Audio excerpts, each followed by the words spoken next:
A'udzu billahi minasyaitonir rajim. Bismillahirrahmanirrahim.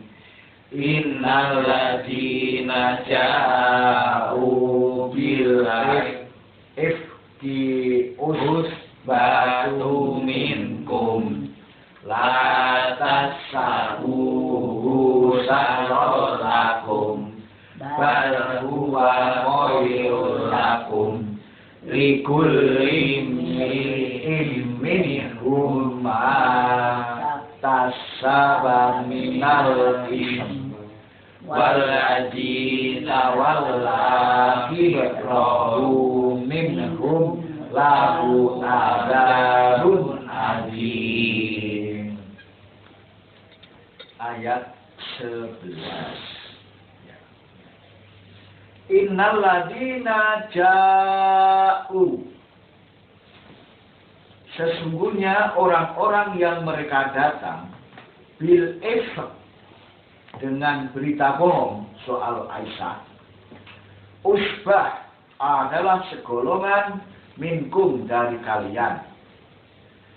Lah jangan tahsabu, kalian mengiranya berita itu syarrol lakum, sebagai buruk bagi kalian.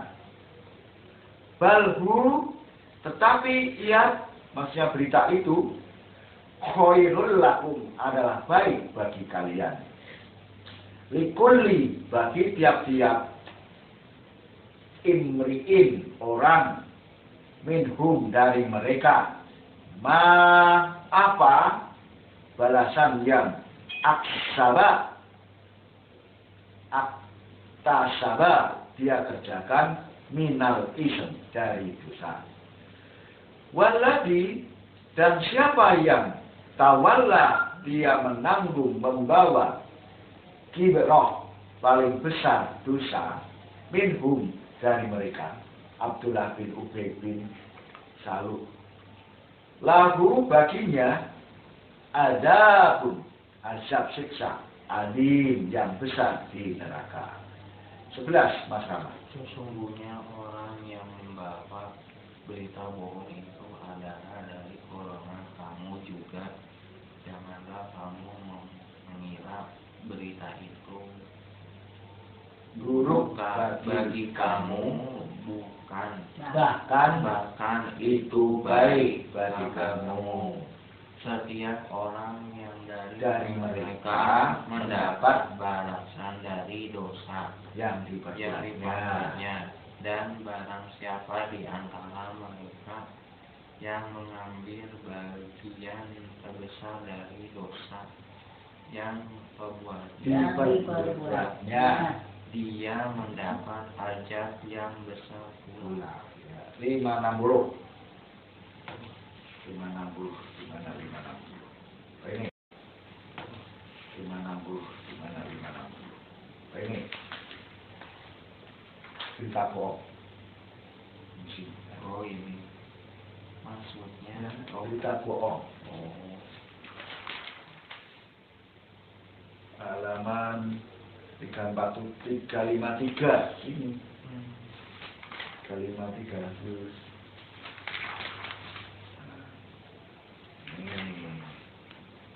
Cerita bohong ini mengenai istri Rasulullah Sallallahu Alaihi Wasallam, Aisyah umur mukminin setelah perang dengan Bani Mustahlik pada bulan Sa'ban 5 Hijrah. Dengan itu diikuti kaum munafik dan turut pula Aisyah dengan Nabi Sallallahu berdasarkan undian yang diadakan di antara istri-istri beliau. Serangan mereka berhenti pada suatu tempat. Aisyah keluar dari sekedupnya untuk suatu keperluan, kemudian kembali. Tiba-tiba dia merasa harumnya hilang, lalu dia pergi lagi mencarinya. Ini mencarinya. Sementara itu Anjing Sesing. Mentarinya, sementara itu rombongan berangkat dengan persangkaan bahwa Aisyah masih ada dalam sekeduk. Setelah Aisyah mengetahui sekeduknya sudah berangkat, dia duduk di tempatnya dan mengharapkan sekeduk itu akan kembali menjemputnya. Kebetulan lewat di tempat itu seorang sahabat Nabi Sofwan ibnu Mu'attal. Ditemukannya seorang sedang tidur sendirian dan dia terkejut seraya mengucapkan Inna lillahi wa inna ilaihi raji'un. Istri Rasulullah Aisyah terbangun, lalu dia dipersilahkan oleh Sofwan mengendarai untanya. Sofwan berjalan menuntun sampai mereka tiba di Madinah. Orang-orang yang melihat mereka membicarakannya menurut pendapat masing-masing. Mulailah timbul desas-desus, kemudian kaum munafik membesar-besarkannya.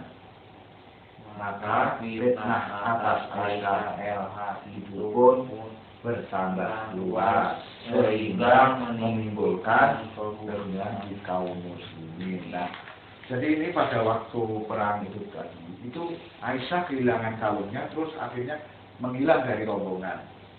Nah, dari rombongan itu langsung jalan. Aisyah menunggu, dikira mau dijemput lagi, ternyata enggak. Nah, datang si Sofwan tadi. Nah, Sofwan melihat Aisyah tidur di kuburan, Inna lillahi wa inna ilaihi raji'un. Jadi dikiranya meninggal mungkin. Akhirnya si Aisyah suruh naik ontanya si Sofwan, diturun sampai ke Mekah. Nah, akhirnya dia diperbincangkan. Mungkin dituduhnya berzina atau gimana. Jadi heboh.